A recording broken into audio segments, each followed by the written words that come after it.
Les amis, rappelez-vous, pour ceux qui me suivent, j'avais publié une vidéo récemment me demandant où étaient passés les pays arabes. Eh bien, figurez-vous qu'on a la réponse maintenant. On a la réponse, on sait où est-ce qu'ils sont passés. Mais avant que je vous donne cette réponse, les amis, adhérez aux frères dissidents, c'est hyper important pour qu'on puisse garder le contact avec vous en cas de censure.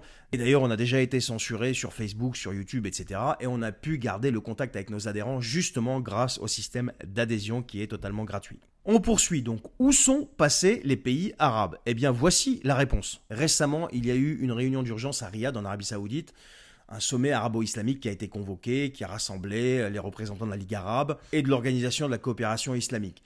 L'objectif principal de ce sommet était de définir une stratégie commune aux pays arabes pour répondre justement à la situation en Palestine, et notamment en ce qui concerne, je cite, l'agression israélienne, le soutien au peuple palestinien, la condamnation de l'occupation israélienne et la responsabilisation d'Israël pour ses actes. Mais figurez-vous que malgré l'urgence et la gravité, l'extrême gravité de la situation, eh bien le sommet a été marqué par un manque de consensus sur 5 propositions clés.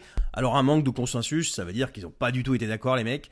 Et donc ces propositions qui n'ont pas été adoptées en raison de l'opposition justement de 4 États dont les noms n'ont pas été donnés. Et ces propositions, donc, c'est les suivantes. 1. Interdire l'utilisation des bases militaires américaines situées dans les pays arabes pour fournir des armes et des munitions à Israël. 2. Geler toutes les relations diplomatiques, économiques, sécuritaires et militaires entre les pays arabes et l'État d'Israël. 3. Utiliser les ressources pétrolières et économiques arabes comme moyen de pression sur Israël pour qu'il mette fin à ses actions agressives. 4. Interdire aux avions civils israéliens l'accès à l'espace aérien arabe.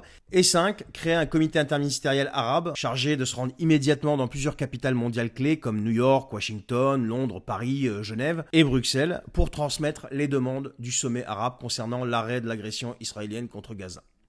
Donc, ils ne se sont pas mis d'accord sur ces 5 propositions.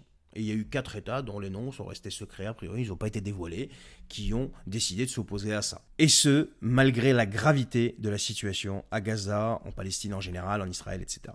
Donc dans ma vidéo intitulée « Où sont passés les pays arabes ?», eh bien les voilà. Ils sont couchés devant les Américains, devant Israël. Après ça, qu'on vienne pas me parler de ce patriotisme, nos pays arabes, je sais pas quoi, machin. Non les gars. Celui qui prend les décisions, c'est celui qui paye.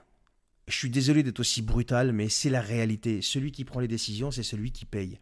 Et les Américains, c'est pas qu'ils ont été malins, c'est qu'en face d'eux, ils avaient des mecs qui se laissaient acheter facilement. C'est ça le problème. Et donc aujourd'hui, ça donne des résultats comme ça. Des pays arabes dans un sommet où ils sont je ne sais combien, à cause de 4 pays, eh bien 5 propositions qui peuvent avoir leur poids dans la balance si elles étaient mises en œuvre, eh bien ne peuvent pas être mises en œuvre. Pourquoi ?